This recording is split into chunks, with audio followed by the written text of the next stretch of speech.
right. Let's get started. Please silence your cell phones when you stand up. And Gil's going to be a return to the day. All right. Bow our heads. Dear Heavenly Father and God Almighty, ask you to bless this event, this occasion, this club. Lord, I ask you to bless the leaders of the United States and this country as we go through this election process. Lord, I ask you to continue to work with us and mold us every day. And blessings to all the people that's out there that need blessings, that might be sick or ill. In your precious name we pray, amen. Amen. So I pledge allegiance. I pledge allegiance to the flag of the United States of America and to the republic for which it stands, one nation, under God, indivisible, with liberty and justice for all. All right, our four-way test of the things we think, say, or do. First, is it true? Second, is it fair to all concerned? Third, will it build goodwill and better friendships? Fourth, will it be beneficial to all concerned? And somebody told me that for fifth. Is it fun? Excellent job, Gil. Appreciate it. As you sit down, please remember the blue buckets. Put some money in those for Alzheimer's research. You have someone that'll do a $10 match. Huh? $10. Okay, gotcha. Frank, thank you. Who we got? Frank.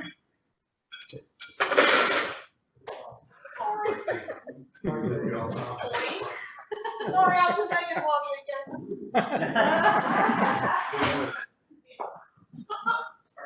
Any visitors? Prayer requests. Do we have any prayer requests? All right, moving along. Just a reminder, next week, Colonel Joni Abelman will be here. She's a veteran of the U.S. Air Force. She's a member of the Sheriff's Posse and co-owner of Village Farms. And she's going to do a great presentation. On your tables, there's a list of committees. It has all the members and their committees. Please check to make sure you're on the right committee. If you're not, make a correction there, and I'll collect all these at the end of the meeting, and we'll fix the master list of committees. Because the week after Joni's here, we're going to have a club assembly where the committees meet. Aaron, do you have an announcement? Yeah, I do have an announcement. I just wanted to kind of remind everybody, it's hard to believe, but we're in November, so the holiday social's coming up soon, and that is a fundraiser for our local Alzheimer, the local memory care units for Alzheimer patients, and I'll be asking each and every one of you to donate a silent auction item. That is how we will raise funds, is through the silent auction. So kind of be thinking about that. I'll reach out to you individually. I'll remind you at meetings, but I need everybody's help to get some cool silent auction items. When do you get that by? I will need it by, let's see, a week prior to December 17th. You want us to bring it to the function or give it to you beforehand? I'll probably pick them up beforehand. That way I can have them set up before everybody arrives. So. Thank you. Jennifer, announcement? Yes, okay, a couple of things. One, there are flyers on your table for Rotary and lights. If you'd like flyers to take with you to any of your office and other offices, please take them. But basically what it is Rotary has installed a holiday lights display that is socially distant and safe to drive through. It will be Saturdays starting November 21st through December 19th. $10 per car. Please keep your vehicles under 10 passenger. Anything bigger than that, we just can't handle it on the little bridges. So, okay, that's Rotary business. Rotary business. I am hosting a fireside chat at my home next Tuesday at 5:30. It is, of course, targeted at new members, but I welcome all Rotarians to come. If you want to come, please let me know. And if you do come, please come hungry. My husband is making a pot of his famous chili, also having a s'mores bar. So, because we're going to do it outside by the fire, socially distant and all that good stuff. So if you'd like to come, please just let me know. I love having experienced Rotarians there because you guys can answer questions that I can't. So please come. Thank you, Jennifer. doing with ticket returns? They're dwindling in, just please continue to work hard to get these tickets sold and get the money turned in. I do have about 22 tickets that's already been turned back in. So if anyone is doing really well with ticket sales and would like to help out and sell a few more, just please let me know. Thank you, Karen. Any other announcements? Just real quick, you put them in the box up there. We'll do a 1 week grace period, do this out to next week, just in case folks forgot or whatever.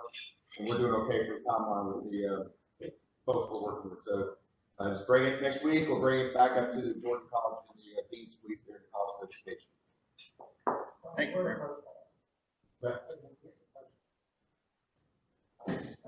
Oh, I got one. Okay, any other announcements? Hey, Aaron, you want to introduce our guest? All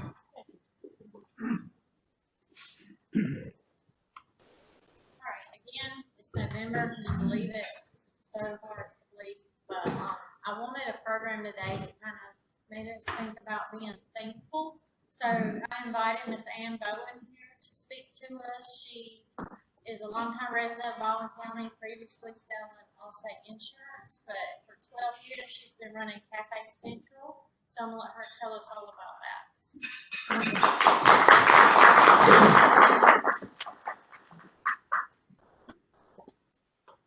Just yell at me when it's time to stop. When I decided to retire from Allstate, I really wanted to retire. I just wanted to do nothing, do what I want to do. I want to hunt arrowheads and I want to roam around in the woods and stuff like that. And it didn't work out that way.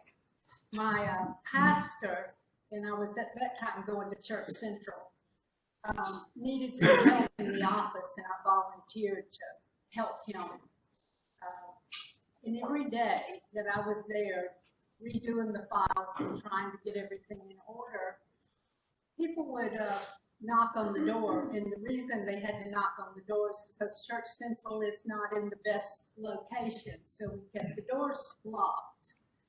And they'd knock on the door and say they needed something to eat.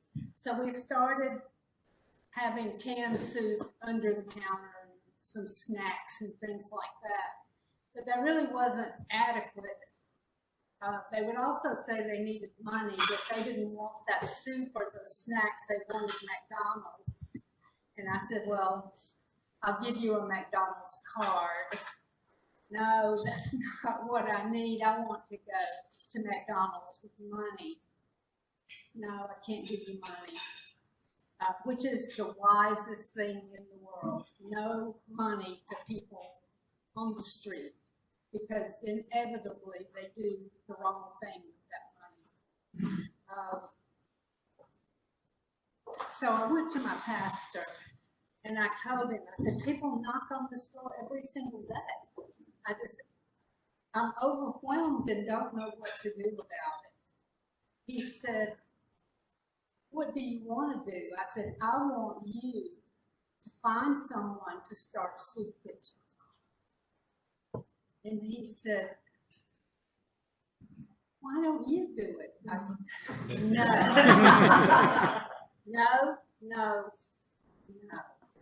I'm already doing something I didn't want to do, helping you. I don't want to start a soup kitchen. And he said, well, pray about it. We'll talk about it again. So a couple of months later, I went up to him. I said, who did you decide would do a good job of running the soup kitchen? And he said, Ann, just do it. And I said, no, I don't know how. I don't want to. He said, try it. And I said, I don't even know where to start. He said, put a sign in front of the church. Cook something at home, bring it, put a sign that says free food and they will come. And he was right. The first day, there were 17 people there. And it was hilarious because I fixed chicken salad the way they do it at the club. I fixed soup. Really, really good soup, croissants, and we had cloth napkins and real plates and real goblets, just like those. And they came in and just went, "What is this about?" A paper plate would have been fine. I had a huge learning curve. I cannot believe it. This one man was sitting at the table, he was looking at his plate. I walked by and he said, "Ma'am, I need a napkin." And I pointed to his cloth napkin and I said, "This is your napkin." He said, "I don't want a rag, I want a napkin." I said, "Okay." I obviously don't know what's going on here. And then my chicken salad that I was so proud of with walnuts and cranberries and on and on and on, they're going, "This is a chicken salad, I don't know what it is." But I thought, okay, we're going to try this for a while. And the first week was 17, the next week was 34, and almost to the number every week it doubled over and over and over until we had 100 people coming to that small church eating. The line would be out the door. And the only way to cook was either at my house and bring it, or cook in those roaster pans that you buy at Walmart. And if you plugged in enough to cook everything, the electricity blew, so we couldn't cook. And then we got invaded with roaches. And we fought them and fought them. And then one day I saw them dropping off the ceiling and I said, "Lock the door. We can't do this." So we locked the door for 1 week. And Tim Thomas at Freedom Church called me and said, "I understand you need a new place for the soup kitchen." I said, "We do." And he said, "Well, come and look at my kitchen." And in my arrogant way, I said, "If you have a bunch of little old blue-haired ladies running that kitchen and they get mad every time I put a spoon in the wrong place, I'm not interested." I'm so arrogant. And I prayed about that. So I went down and looked at his kitchen and my mouth just fell open. A totally commercial kitchen. I just couldn't believe it. So Pastor Tim walked me around. "What do you think of this? What do you think of this?" And all I can do to keep from saying, "We'll move in, we'll move in." So we did the next week. We went, put up and sent things out in the newspaper about where we were. And pre-pandemic, we had about 800 people every Tuesday. Now, through the pandemic, we're serving to-go plates, and they cannot come inside the building. They have to stay in their car, and we push the cartons out on a buggy, and they take them, and then we take that buggy back in, swap for another buggy, and somebody else is cleaning that one down so that we make sure we're trying to stay as clean as we can possibly be. But no one from the soup kitchen that's a volunteer has gotten sick. So that's very encouraging. But so many things have happened. One thing that always sticks with me, how do you tell when somebody really needs something? And sometimes it just hits you in the face. I always try to talk to the children that are there. And this one little girl, she wasn't much more than 3 feet high. And she was walking to the table and she had shoes. And this was winter time. And they only had one thin piece of material left on the bottom. All the rest was gone. And her hair hadn't been brushed. And golly, there just isn't a chance that we got a pair of shoes back there that'll fit her. When people would bring me stuff, I'd hoard it. So for just something like this, I could give them what they actually need right there at that moment. So I went to the back and there was a pair of girls' cowboy boots in pristine condition. And I said, oh Lord, let them fit. Please let them fit. So I got a pair of socks and we went out and I sat her in my lap and I put those boots on her. And she did this for the whole rest of the time she was there. That's all she did was look at her feet and walk. Never looked up. She was just so thrilled, beyond being thrilled, with having a pair of shoes, but having a cool pair of shoes. And that was one of, such a small thing like that is so thrilling to me, to be able to provide something like that. An old guy coming in that needs a coat, we got coats stuffed in different places and let him pick out a coat because he wants. And tennis shoes. Here's another one. We have a lot of people that come with mental disabilities. Milledgeville has more than any place I've ever been. It's just amazing to me. And this one guy, he truly smelled worse than anybody that's ever come to the soup kitchen. And we got some smells at the soup kitchen. That's just something you have to just say, Lord, and just let me get through it. Because I try to touch every single person that comes in there, because they don't get touched. From one week to the next, I may be the only person that put my hand on their shoulder or gave them a hug, just a squeeze. And that's what they come back for. That's the only time they're touched. Think about how many people pre-pandemic hug you during one day, shake your hand, put their arm around your shoulder. Just think about that. And they never get touched.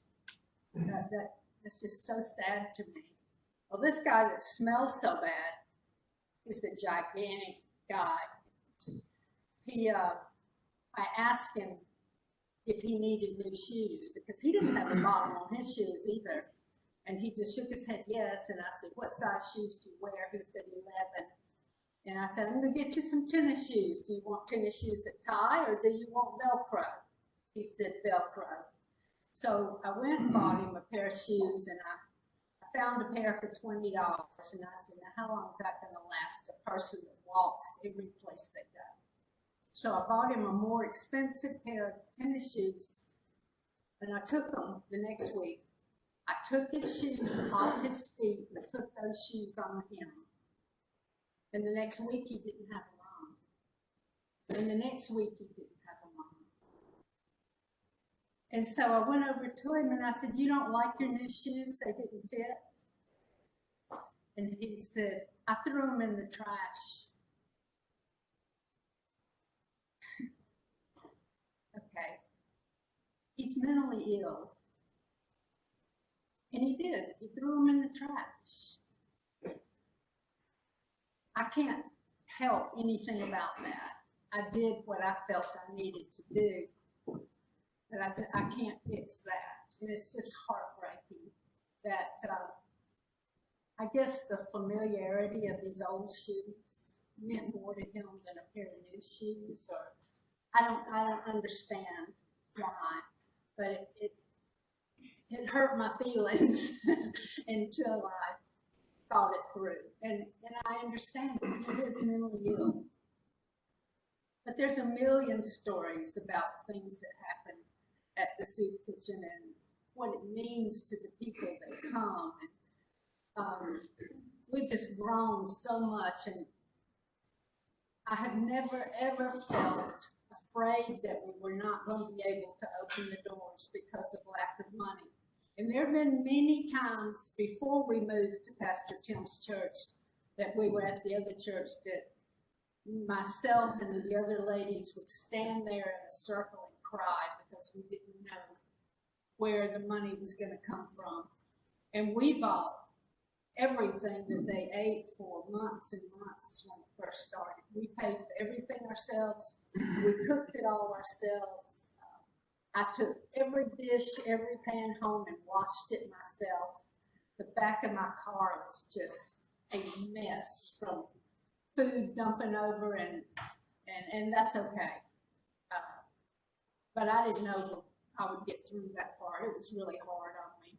And then when Pastor Tim invited us over, they had a dishwasher. Wow. But we still don't have a way to wash those big pots. Paul can attest to that, can't you, Paul? And we have a tough time with all those pots. They're this big around. They're this tall.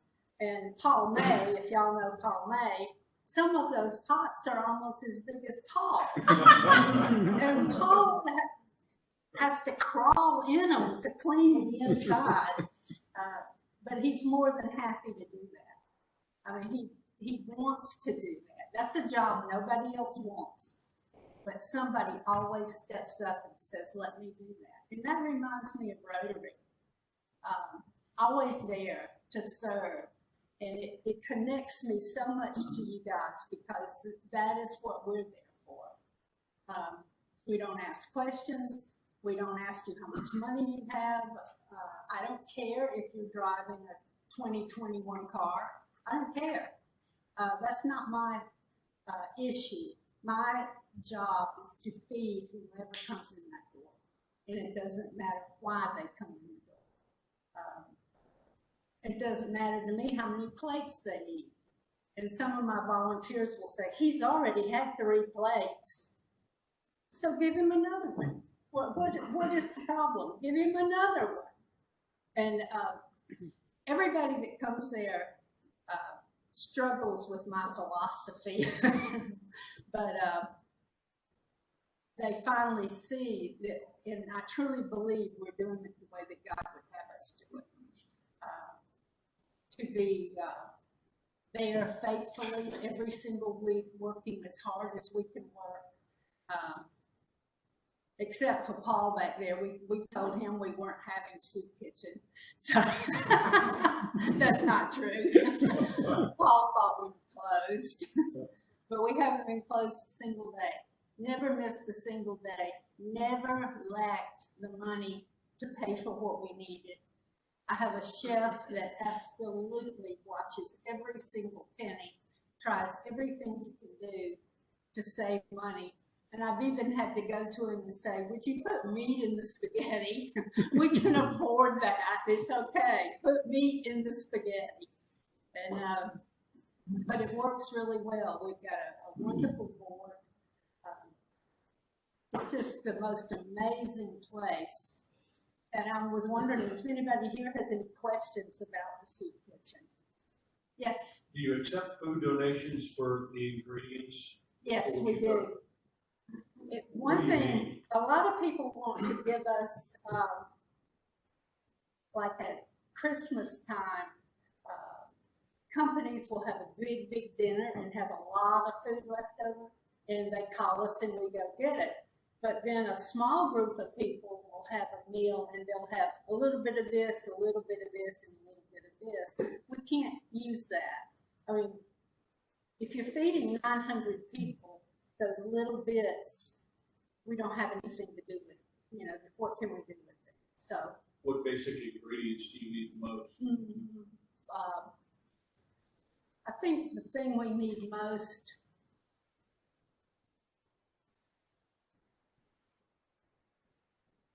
I don't know. The food we give away in boxes, at one time we were giving away spaghetti and spaghetti noodles and like 3 different things to make a meal. And then I decided, let's not do that. Let's give them flour, salt, pepper, ketchup, mustard, mayonnaise. Give them the standard things that everybody has. They don't have that. And if we're just giving them a little bit of spaghetti noodles and a little bit of this, I mean, what can they do after that? So we changed, and I have frozen meat in the freezer that we've got boxes made up with all of the standard things, and then I have meat. They come to the kitchen, I load it up with meat for a week. And everybody tells me if I can just get through this week, I'll be fine. And so that's what I do. I give them a week's worth of real food that they can cook with and prepare meals for their children. We give them cereal, we give them dried milk. If we have a chance, we run by Walmart and pick up a few gallons of milk and put it in the refrigerator, because if you got kids, you need milk. But as far as the kitchen as a whole, what do we really need? Not flour, not, I don't know. Jim cooks, like this last Tuesday, he cooked meatloaf, green beans, and potato wedges and cornbread. That's a wonderful meal. And they loved it. He did a really great job. He put meat in the meatloaf. So that was a good thing.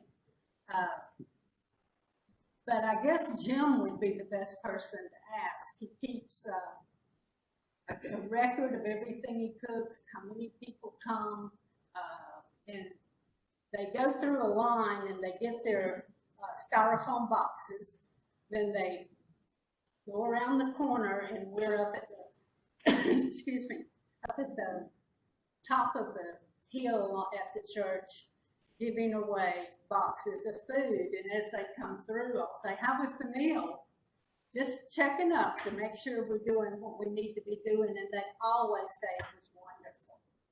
And I don't know if it's because they're so appreciative or it really is wonderful, or a combination of both. But they are so appreciative that it just keeps me humble. I just think every day about how lucky I am, and I'm not without problems, financial or otherwise. But I am just in such a better place than so many of them. Speaking of financial, I know you guys traditionally have a really nice dinner celebration that doubles as kind of your primary fundraiser. The pandemic obviously hadn't been able to do that this year. Right. Are you doing something in place of that, or what are you guys trying to do? You know, that's another amazing thing where God sticks his nose in, and I'm so grateful for. We have our annual fundraiser on St. Patrick's Day weekend, and just make a big deal out of it and have a lot of fun and raise about $20,000. And we couldn't do it this year. And a few people said, oh no, what are we gonna do? And I said, there has not been a time that we have not been able to provide, and it's not gonna be now. It's gonna be fine, you'll see. You just have to have faith. I hesitate to say this because I don't want anybody to think we don't need and want money, but we have more money in the bank right now without having our fundraiser than we've ever had. Now, how did that happen? We were gonna have a golf tournament, make about $20,000 on that. Couldn't have a golf tournament, and we still have more money than we've ever had. What do you need the most? Money.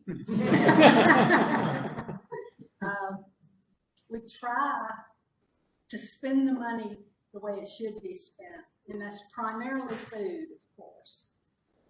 But when we really have a problem is when something breaks and it has to be replaced. I am not a grant writer, but I thought, and I begged begged Terry Weaver to write grants for us, and nobody would do it. So I bought 3 books on how to write a grant. And I'm sitting in my bed every night reading about how to write a grant. I'm going, oh, okay, got that. And you have to keep the most minute details of a grant It's so easy to get confused on who's done what, but we have applied for 7 grants and had 1 denial. And it was Kroger. I couldn't believe it. But Kroger gives us all of their bread and pastries every single week. They give it to us. And so they're still on my good list. But I just knew, boy, this Kroger grant's a shoe-in. They didn't give it to us. So, but 6 out of 7 grants for people that have never written a grant, we're doing something right. And as a matter of fact, Paul May at the Lions, he said, would you consider writing grants for us? And I said, get out of here. No. He said, we pay you. No, you couldn't pay me enough. There's no way.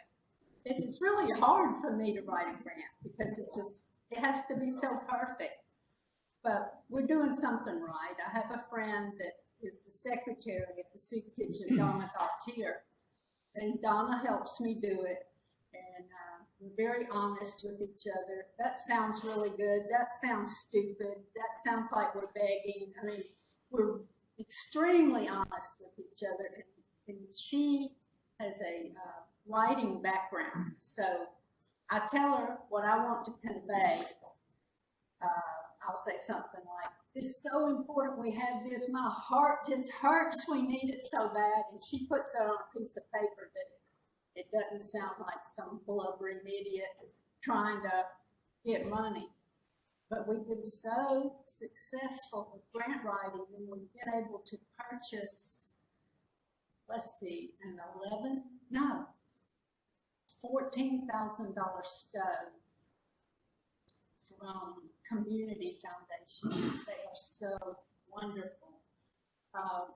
And I didn't realize when we were buying it how much of a difference it would make in our kitchen. It actually heats hotter than the other one did. I guess more BTUs, whatever. But it's got 2 convection ovens in it. It's got 12 eyes. I mean, it's awesome. You've seen it, haven't you, Paul? The new stove? You haven't? Well, it's made the chef's life so much easier, and so much easier to prepare food faster and better that we just looked up with that. I mean, I had no idea. I knew we needed a stove, but this stuff has made so much difference. We've what else have we got? We're getting more tables and chairs. At the soup kitchen, they get treated really rough. When they're putting them up and taking them down, they are really rough with them, so we need to replace some of those. We put up a smoke room in the back of the church where we have a big smoker that Jim, the chef, can put in all of the, if he's cooking pork butts or something like that, he could smoke them all at one time. When we do our turkeys, he can do them all at one time. And in this one huge smoker. And that's the way he prepares the turkeys for Thanksgiving. He smokes them. We were able to purchase a new building that one of those prefab buildings that bring it in and set it up to store the food that we give away because we just run out of space. We were able to get a, what do you call those jacks that you could pick up a flat pallet with one of those so we can move things around. I just can't even remember all the things that we bought that were so necessary, and we were just breaking our backs before that trying to get things done. And I have a list of things that we need, and I have a list of things that we want, and I have a list of things that you got to be kidding. But you know, I see the day that we have all of that, every bit of it. I mean, what we do is rewarded just 10 times over. It's just, I don't even know what to tell you. It's just amazing. Anybody else? Come on, there's a lot of questions about the soup kitchen. Slogan that you give away, do you need donations for slogan? They prefer, I say we do. The church prefers we not, because we've had people that literally brought clothes that had roach eggs all in it and stuff like that. Yeah, and say, you can give these away. We gave them away, all right. Right in the trash. So the pastor says no clothes, but if anybody wants to bring us clothes, if you bring them on Tuesday mornings, I can give them away as the people drive through. And I know so many of them. I know what their needs are. I know how many children they have. I can say, look, won't this fit your daughter? Won't this fit your little boy? And give it away like that. I've done that so many times. And never take the clothes inside the church. So that works for me if it does for you. So I would ask you all to come to the soup kitchen. I've had lots of groups, lawyers to come and bring their staff and eat at the soup kitchen and just be absolutely amazed. And we can't do that right now, of course, because of the pandemic. But when we're back on our feet and eating inside, I'd love for you to see the camaraderie of the people that come in. In 11 years, we've only had to call the police twice. And I hate to say this, both times it was women causing the problem. They have a lower tolerance than men, I think. But that's it, unless you have a question. I love Rotary. I just think we're so aligned with one another and how we serve and what we do and what it means to us and how we deal with it on a daily basis. You guys are far more sensitive to serving than most clubs are, and that's just like the soup kitchen. We're there for one reason, and that's to serve. People spend their whole lives trying to figure out what it is they're put here for, and I all my life wondered, even as a young person, I wondered what am I really supposed to do? If I could have made money volunteering, I would never have been an Allstate agent. I would have just jumped into the soup kitchen right away, but that wasn't possible. But this was my gift from God to show me the way to the soup kitchen and to give me the intelligence to deal with it and be able to show other people how to do it. And if you're there for the wrong reason, you don't need to come. There's only one reason to be there and help, and that's because of what's in your heart and what you want to give to other people to serve. And I've had so many people, particularly college girls, to come. The first time they come, they just cry. They cry and cry. They just cannot believe it. They see the good, but they also are super aware for maybe the first time about what a sad situation this really is. But if everybody works together, it's going to be okay. Who is it that says that? Everything's going to be okay. Oh, that was Tim Thomas's dad, the preacher. That's what he always said. Everything's going to be okay. And he's right. It is. Thank you.